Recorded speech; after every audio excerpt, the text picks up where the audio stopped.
O ano ngayon? Alam niyo na ang pakiramdam. Vice, nandito po si Dimagimo at Mendoza. Di ba, Gawa? Magandang gabi, Vice. Mayor. Kong. Anong balita kay Tanggol, di ba? Patay na? Mayor, napatay ho namin ang drug lord na si Don Julio kasama yung tauhan niya.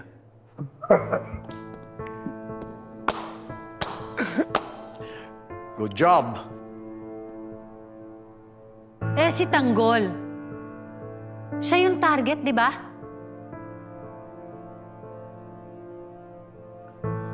Kung natakasan kami ni Natanggol.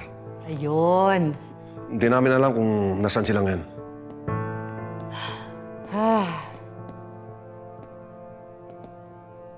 Timagi ba? Pilay na ang mga Montenegro. Si Tanggol lang aarestuhin nyo, hindi nyo pa nagawa. Ano sabi mo?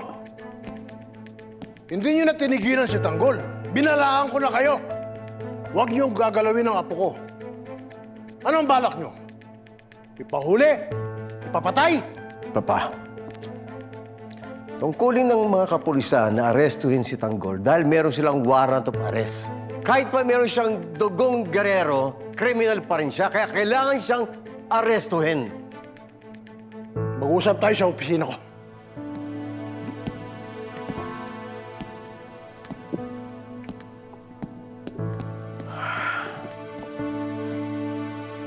Napakahina nyo naman.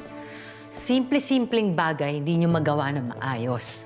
Pero Kong, huwag kayong mag-alala. Pinapangako ko. I am so sick and tired of your excuses, di ba?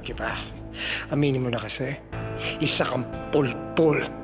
Na kahit binigyan ka namin ng pwesto, wala ka pa rin pinagbago. Wala ka pa rin silbi! Miguelito, Makakaalis ka na, di ba?